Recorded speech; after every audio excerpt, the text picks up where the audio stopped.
Hey, have you ever had this feeling that something feels a little off with your body? You can't quite put your finger on it, but you just feel like something isn't right? Maybe you feel it too. You feel like you slept enough and eaten enough, but you're just a little groggy, as if you can't really muster up the energy. Today, we want to look at the information we have, which coincidentally brings up a very fundamental question. How do the things we eat every day, especially foods with a lot of oil, salt, and sugar, actually affect the smallest unit deep inside our bodies, the cells, at a cellular level? This information attempts to paint a picture of the struggle the cells might be going through. Hopefully, after this discussion, it can help you understand why you sometimes feel tired or unwell for no reason. It might really be related to the environment of those trillions of cells living inside your body. Alright, let's take a closer look at what this information says. First, the data mentions a rather interesting point. It says our cells are actually constantly renewing themselves. The old ones are metabolized, and new ones grow out. Sounds good, right? It means the body has a chance to recover. Yes, it sounds like good news. But here's the problem.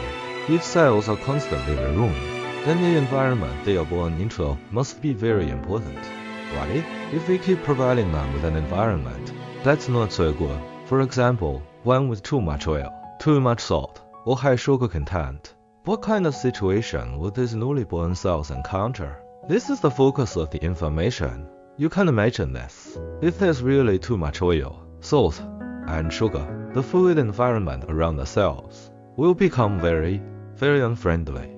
The data uses some quite vivid metaphors to help us visualize that scene, even though we can't see it with our eyes. Oh, what kind of metaphors? For example, it asks us to imagine putting very tiny organisms, like small fish or tadpoles, into cold oil. What do you think will happen to them?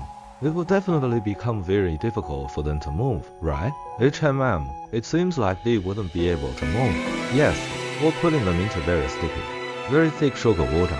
It would be like being glued down, completely unable to move. The data says to try putting them in oil, or in thicker sugar water. It's like they're glued there, like sticky paper for mice. It uses these metaphors primarily to make us feel how difficult it is for cells to move in such an environment. Is it just difficult to move? Words like pain are used to describe the cell's state. But this is strange. If cells are truly in so much pain, why don't we feel that kind of pain? At most, we just feel like, I'm so tired today, or I feel a bit unwell. Yes, that's a great question. The data provides an explanation for this. It suggests that the way cells perceive and transmit messages seems to be different from the way our brain's nervous system registers pain. Different, yes. So the pain at the cellular level may not be able to directly translate into the pain signal that we recognize, which is then transmitted to the brain. The source says that pain cannot be transmitted to your brain, so we don't receive the pain signal, right? So this state of general discomfort across all the body's cells might manifest as a more vague, more holistic feeling. Just as the data says, we might feel a kind of unwellness, or hard to describe discomfort. You might feel like, why am I so tired today? Or why do I have such low energy? This might just be the indirect reflection of those struggling cells. That makes sense. Sometimes, that inexplicable fatigue, or that dull, sluggish feeling in the brain, is when you can't point out where the pain is, but your whole body just feels off. Exactly. And there's another crucial factor that the data specifically emphasizes: oxygen. Oxygen, the oxygen we breathe. Yes, according to the data we looked at, especially in a greasy environment, the transport of oxygen is a major obstacle. The source directly states that oil is poor at transmitting oxygen. Oil blocks oxygen. It can be understood that way. The efficiency is reduced. The result might be that the cells throughout the body are generally in a state of not having enough oxygen. And if you add in the fact that many people now sit for long periods and don't get enough physical activity, the situation could be even worse. The data even says the whole body is severely lacking oxygen, and then sitting for long periods makes the oxygen deficiency even worse.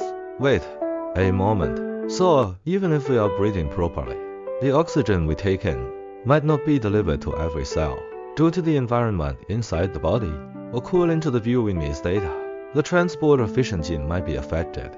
Of course, exercise definitely helps. The data also mentions that when we exercise, it's like forcing the body to boost circulation. Working hard to deliver oxygen, the situation can improve a bit. But the problem is, if the cells themselves, as we mentioned before, are stuck in that sticky environment, unable to move, even if oxygen is delivered, the cell's efficiency in utilizing it might be greatly diminished. The data describes the cells as possibly being in a state of near suffocation for a long time. Wow, cells almost suffocating. That's quite an image. In that case, what happens to the power plants responsible for generating energy for the cells? Like the mitochondria we've heard of. Don't they also need oxygen to work properly? Yes, you've hit the nail on the head. The data explains it very clearly. In this environment of oxygen deficiency and difficulty moving, the mitochondria themselves are struggling. Their function is suppressed. They can only operate very laboriously. For example, as the data describes, if it can move 10 times and produce 10 units of energy in clear water, it can barely move 3 or 4 times that, and the energy is not enough. Originally capable of generating 10 units of energy, now it can only produce 3 or 4. No wonder. Doesn't this directly connect to how we sometimes feel drained and lack energy? The energy is insufficient for all the body's cells. That's exactly it. This also explains why we sometimes feel foggy-headed and our thoughts seem unclear. The data even puts forward a more worrying hypothesis. What is it? It suggests that if the brain is constantly in this state of oxygen deficiency and insufficient energy, leading to a massive dearth or severe dysfunction of the mitochondria inside, this might be related to future cognitive decline, or even more serious conditions like dementia. The source says that when the brain lacks oxygen, and a large number of mitochondria die, that is dementia. Of course, this is the connection proposed in the data. Oh my goodness, this sounds like a vicious cycle. Old cells struggle and die in this poor environment, and new cells are born, only to immediately fall into the same trap. Yes, you're right. The data describes exactly such a cycle. The old cells struggle and die, and the new ones are born immediately.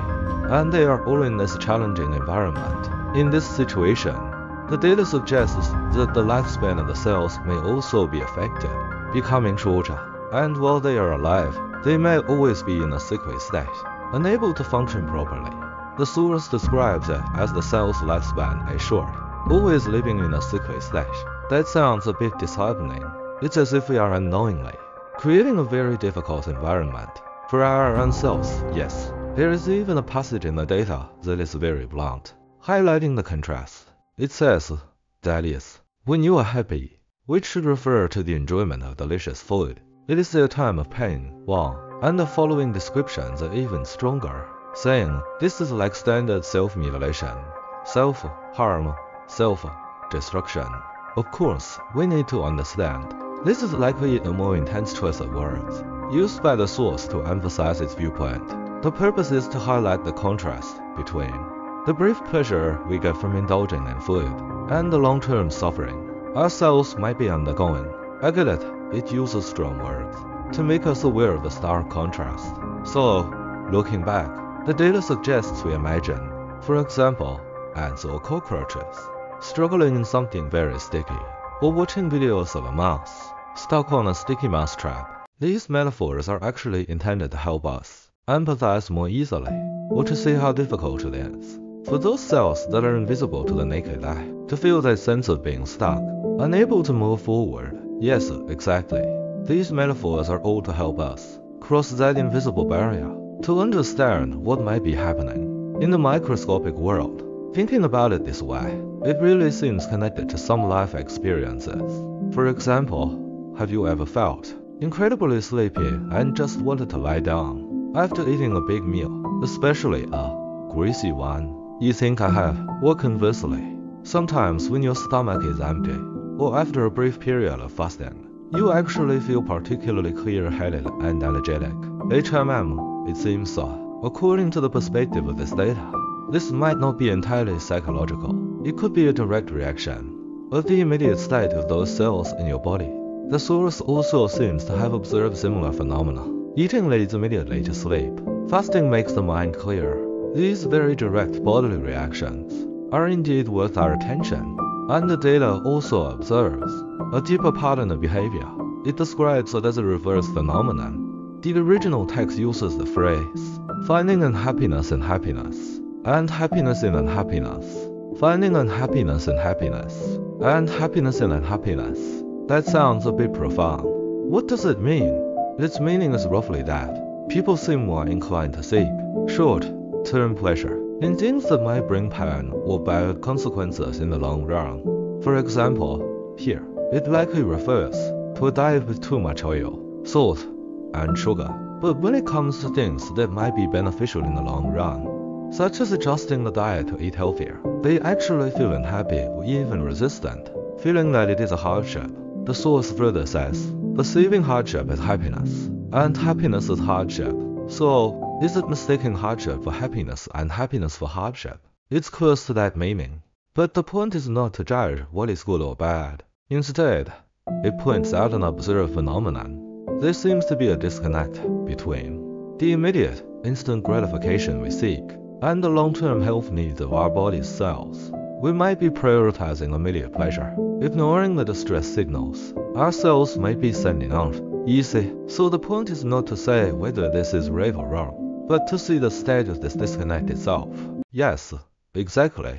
Regardless of how one interprets these behavioral patterns, the core message that this information wants to convey is, I think, very consistent and clear. Every bite we choose to eat is actively and incrementally shaping the microscopic environment where our trillions of cells live inside our bodies. Whether this environment nourishes them or makes their life difficult largely depends on our choices. To sum up, the most important message we've seen from this data is probably this: what we eat is far more than just about good taste or being hungry. It's more like preparing a plot of soil for all the cells inside our bodies. Whether the soil is fertile or barren, clean or sticky, directly affect every single cell living in it. Well said. The soil metaphor is very fitting, and the feelings we usually experience that are hard to describe, fatigue, grogginess, lack of energy, or that inexplicable sense of restlessness, they might not be unfounded. They could be the very weak signals emitted by our cells deep inside our body, which are silently trying to clean up, repair, and maintain function in a very difficult environment. They are the echoes of their struggle, yes, but at the same time, don't forget the key point we mentioned at the beginning. Oh, which one? That cells are constantly renewing. Oh, yes. This itself means that change is possible, right? Old cells will go, and new cells will come. This is indeed a reminder that gives us hope. This naturally leads to a question worth pondering for each of us. Since our cells have this potential for continuous renewal, what kind of change will happen in the long run if we consciously start to improve the environment they live in, helping them to prepare a cleaner, less burdened condition? That is a truly good question. What would it feel like to have a body that truly feels light, vibrant, and smoothly functioning at the cellular level? Perhaps starting to observe our body more closely, noticing those subtle feelings and changes after eating different things would be a very interesting starting point for exploration.